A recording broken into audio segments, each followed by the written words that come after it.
Bonjour à tous, bienvenue dans ce nouveau numéro du décryptage. Ici c'est Prime News Télévision. Aujourd'hui on parlera de deux sujets, notamment ce rapport alarmant de l'UNICEF sur les viols sur les filles et adolescentes avant l'âge de la majorité.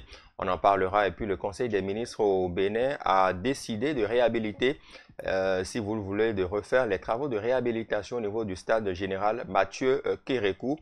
À quelle fin, quelle en sera l'issue? Nous en parlerons avec notre invité Anissé Atinsoussi. Cher ami, bonjour. Bonjour, monsieur le journaliste. Merci d'être là. Tout le plaisir pour moi. Voilà, vous êtes analyste de l'actualité, vous êtes acteur de la société civile, habitué aussi de nos plateaux. Par ici, il y a un chiffre qui inquiète et qui mérite qu'on en parle. Plus de 370 millions de filles et de femmes dans le monde ont été victimes de viols ou d'agressions sexuelles pendant leur enfance ou leur adolescence. C'est ce qui ressort d'un récent rapport de l'UNICEF sur ces violences d'une ampleur mondiale alarmante. Que dire déjà de ces chiffres évoqués par l'organisation internationale? Bon, très bien, merci, monsieur le journaliste. Je dirais que bon, les chiffres sont très alarmants au point où on se demande si il y a de ce phénomène. Bon, je dirais que le phénomène a pris vraiment de l'ampleur. Pourquoi? Parce que dans le lot de tous ceux qui sont cités, ou de tous ceux et celles, puisque le viol, ça se fait également sur les hommes aussi. Voilà. Donc, c'est un chiffre qui est alarmant parce que il y a des gens qui vivent, qui souffrent, je dirais, en silence. En silence parce que dans notre société, c'est un sujet tabou. Être violé par un homme ou une femme, ça ne se révèle pas aussi facilement. Donc, c'est un chiffre qui est alarmant. Et déjà, on peut se dire, et on peut se donner comme défi de tout faire pour inverser la tendance, simplement parce qu'une femme qui souffre, une jeune fille qui souffre parce qu'elle a été violée, et ne pouvant se confier à personne, c'est difficile. Avant de trouver des solutions face à une telle situation, il faudrait que je rappelle quand même que ce sont des chiffres sortis à la veille du 11 octobre, qui est la journée dédiée à la jeune fille, donc la journée internationale de la fille. Et donc c'est à la veille justement que ces chiffres ont été donnés par Catherine Russell, qui est directrice générale de l'UNICEF. Allons-y au cas par cas, il y a quand même des zones dans le monde qui passent maître dans ce phénomène-là, le viol. Il y a déjà l'Afrique subsaharienne qui compte le plus grand nombre de victimes avec 79 millions de filles et de jeunes femmes touchées, soit 22% de la population. Oui. Il faut noter que quand on parle du viol, il y a des phénomènes qui participent. Il y a la guerre, il y a la pauvreté, et surtout il y a l'éducation. Un homme qui est suffisamment bien outillé, bien éduqué, ne peut pas, sans le consentement, puisque le viol c'est le fait de surprendre la femme, ou le fait, pas seulement la femme, puisque c'est ça qui est plus récurrent, le fait de surprendre la femme ou de lui imposer des rapports sexuels à son insu. Donc déjà on peut dire que c'est alarmant dans des régions où la guerre civile, dans les régions où il y a beaucoup plus la pauvreté. Oui, vous parlez d'éducation. Est-ce que ça veut dire que tous ceux qui sont auteurs de viols n'ont pas été bien éduqués? Bon, ils sont éduqués, mais pas suffisamment. Parce que, quoi que l'on dise, c'est des gens, si on suppose que c'est des hommes qui ont été, mais qui sont auteurs du viol, je dirais qu'ils ont forcément une mère. Ils sont issus d'une mère, ils ont des sœurs, ils ont des cousines, donc ce que l'on n'aimerait pas qu'on... ce que l'on ne veut pas accepter qu'on fasse à soi, il faut l'éviter de le faire autrui. Donc, si on considère que ces femmes violées sont des sœurs, sont une mère, sont des cousines, on ne peut pas aller jusqu'à cette extrémité-là. Donc, tout est question de négociation. Lorsque la femme refuse, il faut reculer tout simplement. Vous avez parlé des moments de guerre, on y reviendra tout à l'heure, mais dans les chiffres qui ont été avancés par la première responsable de l'UNICEF, on sait aussi qu'il y a l'Asie de l'Est et du Sud qui occupe 75 millions Voilà, les chiffres s'élèvent à 75 millions de femmes et de filles violées, soit 8%. Et puis, il y a l'Asie centrale et l'Asie du Sud, 73 millions, soit 9%. Devant l'Europe et l'Amérique du Nord, 68 millions, soit 14%. L'Amérique latine et les Caraïbes, 45 millions, soit 18%. Arrêtons-nous là d'abord. On sait que l'Asie et l'Amérique occupent la grosse part par rapport à ces chiffres liés au viol. Oui, bon, je dirais que ce sont des pays développés. Ce sont des continents qui sont développés. Quel est le lien entre un pays développé et les cas de viol? Bien sûr. Quand je prends le cas de l'Amérique, c'est pas du continent américain, c'est un continent développé au point où il y a quelque chose que les gens essaient d'éviter très souvent. Et dans le communiqué ou dans, je vais dire, les informations qui viennent par le communiqué, je lis carrément qu'ils sont en train d'occulter, qu'ils sont en train de mettre outre mesure les comportements de ces femmes violées-là. Je ne tolère pas ou je ne peux pas dire tout de go que voilà, la femme de par son habillement peut provoquer un homme à ce qu'il y ait des cas de viol, mais ça participe, quoi que l'on dise, parce que avant qu'il n'y ait viol, c'est qu'il faut forcément ce qu'on appelle une intention. L'intention est dirigée par ce que les yeux voient. Ce que les yeux voient chez l'homme, puisque je suis un homme, bien sûr, je répète encore, je ne suis pas défenseur du viol. L'homme qui a ou n'a pas encore eu l'intention de violer, si déjà il y a un habillement indécent, j'appelle indécent parce que j'ai grandi dans une société africaine où la tenue compte. La tenue, je dirais que ça parle. Ça parle. Donc même si la femme n'a pas l'idée de choquer l'homme ou d'amener l'homme à ça, de par sa tenue, je crois que c'est déjà des éléments. Pour dire quoi? Pour dire qu'en Afrique du Sud, les gens, tels que les gens s'habillent, tels que les gens ont la facilité à se dénuder, cela peut favoriser, ça n'a pas manqué. Mais c'est à l'antipode de l'Asie, qui quand même est un pays, un continent conservateur. C'est ça qui surprend. Donc ça veut dire quoi? Ça veut dire que le viol, il y en a, mais il n'y a pas que la tenue, il n'y a pas que je sais pas comment on appelle l'habillement de la femme qui soit à l'origine. Il y a la culture de la région. Le continent américain, c'est un continent où il est facile d'accéder à certains sites. À certains sites qui aussi, sont à l'origine, ces sites-là qui font l'apologie de ce que vous savez. Donc toute personne peut avoir accès à ces sites-là. Moi, je sais rien. Et les effets. Vous qui faites votre développement, allez-y. Oui, bien sûr, les effets que ces sites-là ont, tout le monde le sait. Mais vous parlez de quoi concrètement? Je parle des sites pornographiques, bien sûr. Les gens ont accès à ça dans ces pays-là. Et donc, cela peut favoriser également ces cas de viol, puisque les gens ont envie d'expérimenter ce qu'ils ont vu. Voilà. Donc, tout ça participe au cas de viol. D'accord. Vous avez évoqué plusieurs causes. C'est vrai que ces causes se retrouvent aujourd'hui un peu partout dans le monde entier. Même dans les téléphones portables aujourd'hui, on peut avoir accès aux sites dont vous parlez. Même sur les bouquets aussi, on peut les avoir.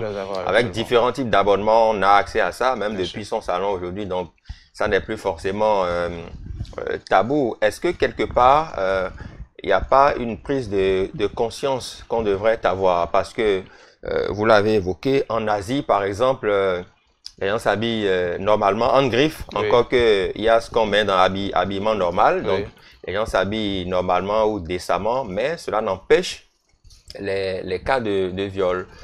Donc, est-ce que au plan mental, psychologique, il n'y a pas un travail à faire? Parce que tout à l'heure, on va évoquer l'aspect de l'Afrique aussi qui occupe un certain rang dans ce classement-là. Absolument. Bon, il faut noter, il faut rappeler que hormis les cas les raisons qui sont relatives à l'habillement de la femme, qui est parfois du moins provocateur, il y a également que c'est des régions dont les législations varient. C'est-à-dire que les cas de viol, comment c'est puni? Comment c'est puni? Parce qu'il y a des mesures qui permettent de dissuader. Il y a des mesures dissuasives. S'il n'y a pas de ces mesures-là, les gens vont continuer à le faire comme s'il y a aucun problème. Quand je reprends, ou bien quand je saute du coq à l'âne en venant à l'Afrique, le continent africain, les gens, il y a ce qu'on appelle l'achat du silence. C'est-à-dire, on se dit, bon voilà, il y a eu cas de viol, mais il y a les arrangements qui se font. Les arrangements entre les parents du violé et du violeur. Donc, c'est ce cas-là qui font que ce n'est pas aussi criard en Afrique. Puisque vous évoquez le continent africain, restons-y. Vous parlez de l'Afrique du Nord, par exemple, et l'Asie occidentale qui occupe 29 millions, soit 15% dans ce classement. Et puis enfin, il y a l'Océanie, 6 millions, soit 34%. Justement, quand vous évoquez l'Afrique, justement, on sait que dans nos coutumes, dans nos habitudes, le viol, ça ne passe pas.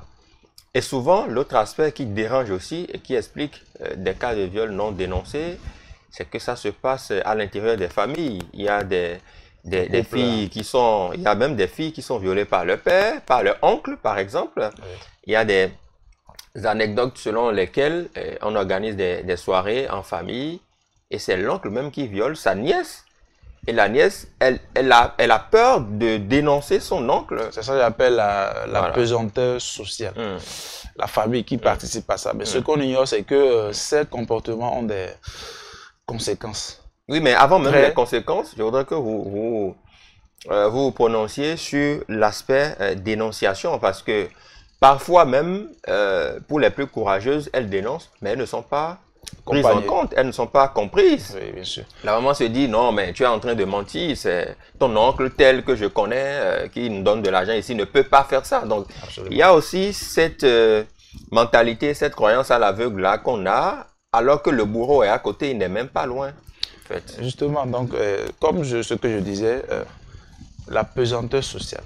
C'est-à-dire, voilà, une fille qui a été violée, les preuves n'existent peut-être pas parce que juste après le viol, pour qu'il y ait des preuves, il faut qu'il y ait des prélèvements. Ce n'est pas fait. Donc, il y a ce qu'on appelle l'achat du silence de la dame, l'achat du silence de la violée. Donc, ça fait qu'on se dit, mais c'est l'oncle, est-ce que tu iras dénoncer à cause de toi? L'oncle va faire peut-être, l'oncle sera qu'on appelle incarcéré. Donc, vous êtes ciblé. Vous êtes ciblé, vous êtes comme celui qui a trahi la famille. Donc il y a de ces viols qui sont maintenus comme secrets dans la famille. Mais est-ce que l'oncle lui-même, en faisant ce acte ignoble, ne trahit pas quelque part la famille? Il trahit. Est-ce que ce n'est pas ça qui fait que ces genres de cas prennent de l'ampleur dans notre société? Justement, c'est ça, je dis le silence. Le silence, et dès que nous aurons rompu avec l'achat du silence des violés, là, je crois que le phénomène va prendre fin parce que si je sais que si, entre griffes, je viole quelqu'un, je suis passible par exemple d'une peine aussi lourde, je crois que c'est une mesure dissuasive. Mais tant qu'on sait que si je le fais, je serai protégé par la famille, je ne suis inquiet de rien. Alors là, bon, on est en train de donner du terreau à ce phénomène qui détériore, qui détruit les filles. Voilà. Il y a aussi les garçons qui sont victimes de ça. Un homme sur 11 a subi un viol ou une agression sexuelle pendant l'enfance. C'est vrai que ce n'est pas courant au niveau des hommes, mais ça existe quand même que des hommes en arrivent à être violés dans l'adolescence entre 14 et 17 ans. Selon des études menées, un homme sur 11 a subi des cas de viol aussi pendant son enfance. Pourquoi vous souriez? Ça vous rappelle des choses? Non, pas du tout. Un homme qui est violé, bon, je me demande s'il va se plaindre. Ah bon? Oui. Pourquoi ne pas se plaindre? Si vous ne voulez pas que ça se passe, vous pouvez vous plaindre. Un homme qui est violé, à moins qu'il soit mineur. Sinon, un homme majeur violé. Vous dénoncez. Si vous êtes violé par une femme, très peu de filles vous dites que vous n'êtes pas d'accord. Très peu de filles se plaignent du phénomène. Des hommes majeurs se plaignent des cas de viol. Pourquoi vous pensez que l'homme qui est violé ne peut pas se plaindre?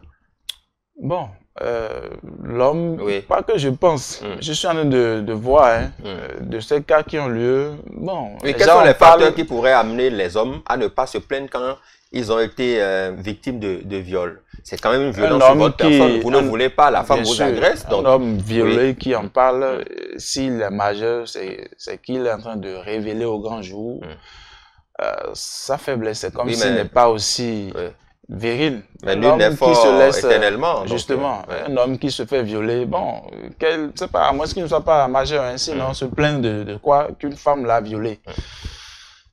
Ça sonne mal? Vraiment, ça sonne mal. C'est pas que ça n'existe pas. Oui, est-ce que quelque part, notre société n'encourage pas aussi ce genre de phénomène? La société encourage. C'est ça, je dis, c'est le règlement amiable qui fait que, qui fait le nid au développement de ce phénomène dans notre contrée.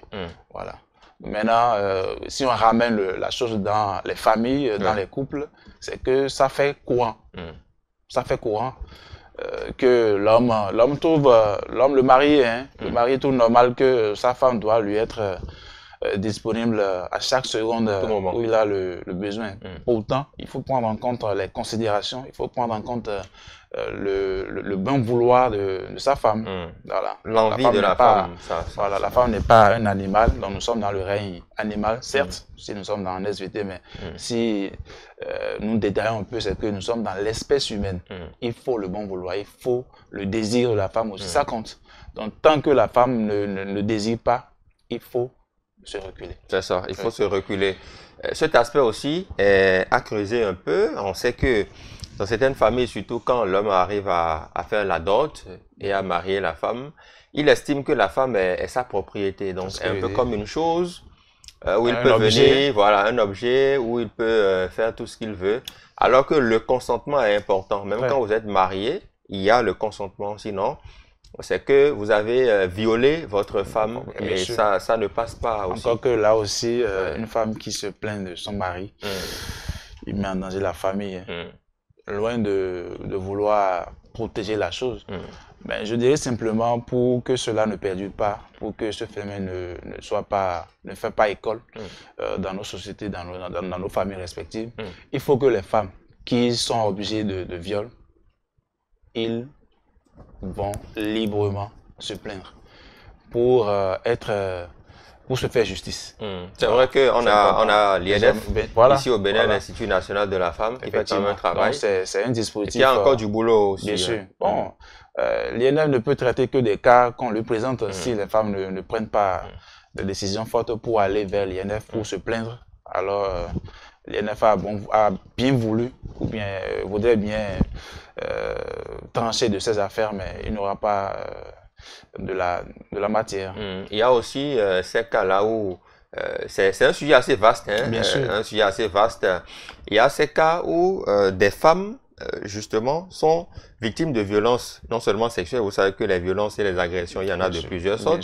Il y a les violences sexuelles, il y a les violences corporelles, physiques, donc elles sont tabassées du jour au lendemain, tout le temps par leur mari. Bon, des maris qui en reviennent à la maison avec très sous, une dose d'alcool exagérée. Merci beaucoup. Voilà. Et puis, ils tabassent la femme. La femme elle-même porte plainte. Donc, il y a des cas comme ça qui ont été relatés. La femme va porter plainte. On vient chercher le monsieur. La famille... Et non, la femme elle-même, elle commence par regretter déjà. Elle dit, mais franchement, non, laissez-le. Je regrette ce que j'ai dit. Il n'a rien fait, en fait. Donc, il y a ces cas aussi. La femme regrette pourquoi? La femme regrette parce que la femme pense déjà à la répercussion ou à la pression psychologique, à la pression verbale qui viendrait de la famille, de l'homme surtout. Elle pense aussi, si l'homme a quelqu'un qui est le pivot de la famille, c'est l'homme qui fait tout dans le ménage, elle pense déjà à comment faire pour nourrir ses enfants pendant que l'homme serait en train de purger sa peine. Donc tout ça constitue encore un couteau à double tranchant. Que faire? Que faire? Est-ce que on ne va pas demander aussi à la législation, on ne va pas demander plutôt je sais pas, au Parlement de voter une loi pour pouvoir protéger, non seulement protéger la femme contre les violeurs, mais après le jugement, qu'est-ce qui est réservé à la femme ou à la famille qui a vu son homme extirpé du cocon familial? C'est ça qui est important, parce que si je dois dénoncer mon mari, qui est tout pour moi, qui paie le loyer, qui fait tout, et qui se retrouve derrière les barreaux, je me retrouve seul. Alors là, c'est compliqué pour les enfants. Donc, la femme a bien voulu, ou bien a le désir de dénoncer, mais tant qu'il s'imagine les conséquences venant de la famille et les conséquences pécuniaires liées à la vie quotidienne, elle va renoncer. D'accord, on va sortir de ce sujet. C'est vrai qu'il y a assez d'instruments juridiques aujourd'hui qui encadrent la chose, qui permettent aux femmes de mieux s'exprimer, de dénoncer aussi, pour être ouvertes, parce que les femmes, quand elles subissent Qu'elles dénoncent, hein, qu'elles dénoncent, parce voilà, que le phénomène aussi fait école dans des services. Donc, très les peu, administrations aussi. voilà, très peu de femmes en parlent. Elles n'en parlent peu parce que, bon, peut-être qu'elles sont venues aussi, ou qu'elles ont décroché le boulot à partir de ces moyens-là. Donc, comment dénoncer quelque chose qu'on a commencé à faire depuis longtemps. Voilà. Il y a ce qu'on appelle le droit de cuissage. Le droit de cuissage où vous déposez votre dossier et vous passez à la casserole avant qu'on ne vous recrute. Voilà. Ça existe aussi dans les administrations. Et pour gravir les échelons aussi, elles se prêtent à ce jeu. À ce jeu aussi. Pour gravir les échelons dans les administrations. Elle en parle pour être nommée aussi, pour occuper des grands postes. Oui. Voilà. Vous passez par là aussi. Ce qui est dommage, c'est que beaucoup d'enfants sont nés de ces relations de cuissage-là. Mais malheureusement, les hommes ne sachant pas, nourrissent très bien ces enfants extra-conjugaux. Et ça continue. Évidemment, ça continue. En tout cas, on va revenir sur le sujet, creuser d'autres aspects, parce que c'est quand même assez profond tout ce qui se passe quand on parle du viol. Ça a plusieurs dérivés, on l'a vu maintenant. Il faut gagner ses postes à la faveur de sa dignité et de ses compétences aussi, intrinsèques et intellectuelles. C'est ce qui est bien. Et je connais aussi des femmes qui ont refusé de gravir des échelons parce que elles ont refusé de s'ouvrir au patron. Donc le patron a tout fait, elle a dit non, moi je ne suis pas dans ça. Je reste sur mon salaire, il ne faut pas me nommer, garde ton poste pour toi. Donc il y a ça aussi. Parfois il faut savoir ce qu'on veut et voilà où on va. Merci beaucoup, on passe au second sujet. Absolument, il n'y a pas de problème. D'accord. Le second sujet est relatif justement aux travaux de réhabilitation du stade général Mathieu Kérékou. On sait que récemment, les travaux avaient coûté à la date du 1er juillet 2021 déjà 13 milliards de francs CFA. Il y avait certaines autorités à l'époque, selon le compte rendu maintenant, il y a des travaux dont on tient compte des observations formulées par la Confédération africaine de football en vue d'assurer l'homologation de ce stade et lui permettre de recevoir de nouveaux matchs internationaux. Vous savez que le stade général Mathieu Kérékou avait été suspendu entre-temps pour des raisons que nous connaissons et tout. Voilà, le gouvernement décide maintenant de réhabiliter, de relancer les travaux tout simplement. On sait que ça a fait que les guépards, nos guépards jouent très souvent à Abidjan au stade Félicien, qui leur porte chance, bonheur. Pour une fois qu'ils ont joué ailleurs, on a vu ce que ça a donné. Bon, donc ça veut dire que c'est compliqué. Donc, pour revenir au sujet, le gouvernement relance les choses. D'aucuns estiment qu'il faut faire quand même l'audit de ce qui a été fait, où sont passés les 13 milliards et tout, avant maintenant de se projeter. Je ne sais pas combien peut coûter un stade de l'amitié, mais nous en avons deux. Le seul qui était entre-temps homologué, c'est le stade général Mathieu Kérékou. Je suis surpris qu'avec 13 milliards, on revient nous dire que voilà, il n'y a plus une homologation, c'est-à-dire un stade qui est jadis homologué, un stade sur lequel certaines équipes d'autres pays sont venues jouer. Qu'est-ce que vous voulez dire? Vous êtes surpris de quoi? Je suis surpris parce que, bon, on se demande, mais la CAF se base sur quoi pour homologuer? C'est une question. Qu'on demande, qu'on dise, pardon, il y a quelques mois seulement qu'il y a un stade qui a été homologué. Les matchs ont commencé par être joués là, retransmis sur certaines chaînes internationales. Et subitement, on dit, bon, voilà, ce n'est plus homologué. Bon, déjà, l'avantage, c'est que ça nous a permis d'engranger des points de l'autre côté de la Côte d'Ivoire.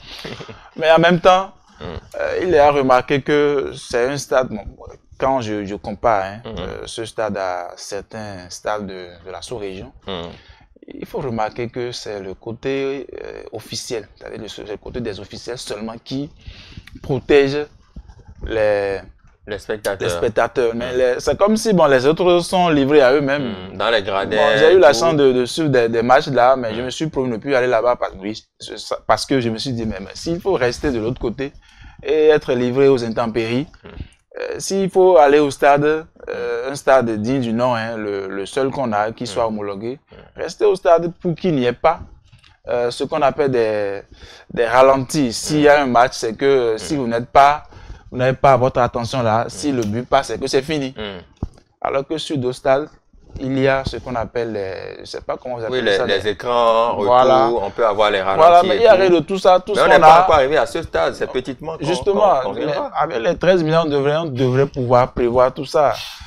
Quand on dépense 13 milliards et qu'il n'y ait que le seul écran que vous savez qui donne le score. Non, nous sommes au 21e siècle et que j'espère que ils vont prendre en compte tous ces remarques que j'ai eu à faire. Bon, beaucoup le pensent, mais très peu le disent. Il faut qu'ils prennent ça en compte pour que ce soit un stade digne du nom, puisque le Bénin est cité parmi des nations qui sont en voie de développement. J'aurais bien souhaité que ce stade, une fois rénové, dispose de ces infrastructures qui protègent non seulement tous les spectateurs, les amoureux de football qui sont venus quand même se faire plaisir. Peut-être que il faut plusieurs milliards. Justement, qu'ils sortent le nombre de milliards qu'ils veulent, mais que finalement le joueur soit quelque chose de vendable à... Vous n'êtes pas fier de ce stade-là? Ce stade, je n'en suis pas du tout fier. Qu'il faut aller à un stade pour être mouillé par la pluie.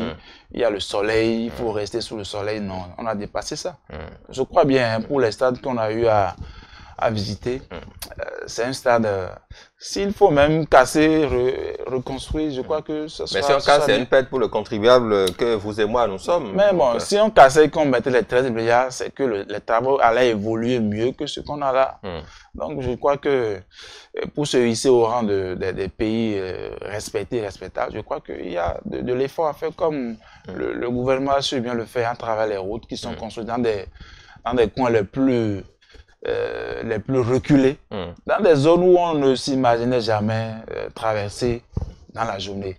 Donc, je crois que le gouvernement ambitieux doit commencer par auditionner ceux-là qui ont...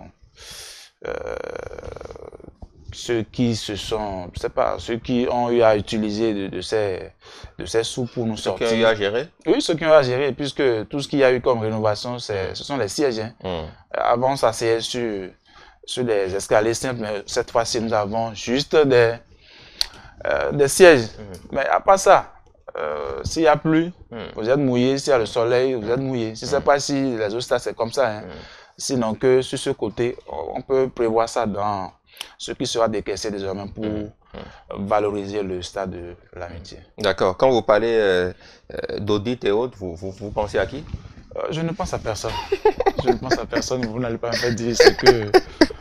je pose les questions. Justement, je ne pense à personne. Tout ce que je dis, c'est que... Oui, je rappelle au passage, hein, avant de vous laisser continuer, que il y a eu environ 13 milliards dépensés pour ces travaux-là et le stade avait été livré le jeudi 1er juillet 2021. Donc, à l'époque, aujourd'hui, à la faveur du Conseil des ministres de ce mercredi 16 octobre 2024, le gouvernement a décidé et autorisé la signature de contrats avec une entreprise compétente pour la réhabilitation de la pelouse du terrain principal du stade général Mathieu Kérékou de Cournouh à Cotonou. Donc voilà, les 13 milliards sont partis. Il faut regarder. Bon, je ne dirais pas que c'est parti. Au moins, ça nous a servi à avoir des sièges, ce qui n'y était pas. Ça nous a servi à avoir certainement des équipements qui ont permis aujourd'hui d'avoir une retransmission en direct sur des chaînes internationales, ce qui n'était pas le cas. Donc, ça n'a forcément pas été dilapidé forcément. Peut-être que bon, ça n'a pas suffi pour arranger, pour prendre en compte tous les détails dont je viens de parler. J'espère que désormais, tout sera peaufiné à telle enseigne que nous aurons un stade digne du Bénin. Quand on va dire stade Mathieu, stade général Mathieu Kérékou, ça sera à l'image de l'homme qui fut président de notre pays. De notre pays, c'est vrai. C'est vrai que comparaison n'est pas raison, mais il faut dire aussi que il n'y a pas assez de grands stades au monde qui soient fermés, à part le Santiago Bernabéu. Là, je rentre un peu dans le football récemment, qui est un joyau où même quand il pleut, on peut fermer parce que, en fait, ça a un coût, en fait. Donc, on peut fermer les stades d'Euro quand il pleut et tout, ou vous êtes tranquille et tout. Bon, Donc, il y a pas qu'il y a une assez de stades qui ont ça, en fait, et qui ont le confort nécessaire. Justement, on ne demande pas qu'il y ait une fermeture systématique de tout le stade. Non, mais là où j'en viens, c'est que je vois très souvent, ceux qui sont dans les gradins sont protégés. Oui, c'est important. Oui, mais pas tout le temps aussi, parce que vous savez, récemment, à l'ouverture des JO, je crois, il y a eu pluie à l'ouverture. Je crois que ça devait être dans un stade, je ne sais pas si c'est le Parc des Princes, mais en France, et les images ont circulé, où il y a eu véritablement pluie et les chefs d'État étaient trempés. On leur a donné des sachets, même en France. Donc c'est pour dire, comparaison n'est pas raison. Ça n'a pas fait école. Oui, justement, mais c'est pour dire que ce n'est pas qu'ici seul que les stades sont ouverts, que bon, quand il pleut et tout ça. Donc même des chefs d'État ont été trempés récemment. Donc voilà quoi. Donc déjà, je voudrais dire que même si au JO, il y a des chefs d'État qui ont été sérieusement trempés par la pluie. On a vu les images. La France, le stade principal de la France, c'est pas ce stade-là. Je suis très sûr de ça. Ce n'est pas ce stade dont vous faites cas. C'est certainement d'autres stades qui... Ouais, c'est l'ouverture des Jeux Olympiques. Hein. Je vais voir quand même. C'est à l'ouverture des Jeux Olympiques. Donc, il faut que, même si on doit avoir deux stades, il faut que ces stades répondent aux normes. Aux normes. Et la qualité a un coût. Il faut dépenser pour que désormais le pays soit vendable. Oui, quand vous parlez de la qualité aussi, quand on met tous ces moyens-là pour rénover le stade, quand c'est beau, comme vous le dites, combien sommes-nous justement aller voir les matchs au stade aussi. Ne découragez pas le gouvernement parce que... 2000, 1000 francs, combien sommes-nous mais quand on va faire tout ce que vous dites là, on peut mettre les tickets d'entrée à 50 000, 100 000. Combien ont la capacité de suivre ça à ce prix-là? Donc, il y a tout ça aussi à prendre en compte. Bien, il y a quelque chose. Hein. Oui. Lorsque le gouvernement, le chef de l'État et son équipe veulent, ils ont toujours fait. Donc, si vous dites les choses comme ça, c'est comme si vous les amenez à faire de la propre. Non, je voudrais que le chef de l'État, comme il sait bien le faire, hein, il aime du beau, quand il veut atteindre une mission, il veut obtenir quelque chose qui est profitable à la nation, je sais qu'il fait tout pour que cela y est. Donc, s'il voudrait que nous ayons un stade vendable à l'extérieur, un stade qui plaît à la communauté footballistique, je crois que nous disposons des moyens pour l'avoir. Si les tickets d'entrée sont à 50 000, vous irez, j'espère. Il n'y a pas de problème. Il n'y a pas de problème. D'accord. Oui. Merci beaucoup. Merci beaucoup à vous. Merci. Vous êtes Anissé Atinsoussi, acteur de la société civile. Avec vous, on a parlé de ces deux sujets qui occupent l'actualité. On a parlé de la décision du gouvernement qui autorise les travaux de réhabilitation avec la signature de contrat avec une entreprise compétente pour réhabiliter la pelouse du terrain principal du stade de l'Amitié générale Mathieu Kérékou. Avant cela, on a parlé de communiqué de la directrice générale de l'UNICEF concernant le taux de viol élevé au niveau des filles et adolescentes avant la majorité, 18 ans. C'est quand même assez alarmant. Merci à toutes et à tous de nous avoir suivis. À bientôt.